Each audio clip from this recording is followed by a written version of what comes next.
மருதமர சத்தியமாகும் அறுபடையும் சண்முகா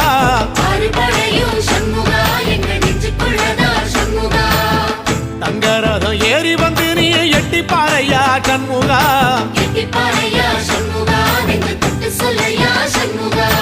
ஆதிசைவம் மேல சத்தியமா அந்த ஆனமுகம் மேல சத்தியமா ஆறுமுகம் மேல சத்தியமா அந்த ஞான பழம் மேல சத்தியமா மொத்த மனசுல மொத்த நரப்புல குடியிருக்கிற சண்முகா அறுபடையோ சண்முகா நெஞ்சுக்குள்ளதா சண்முகா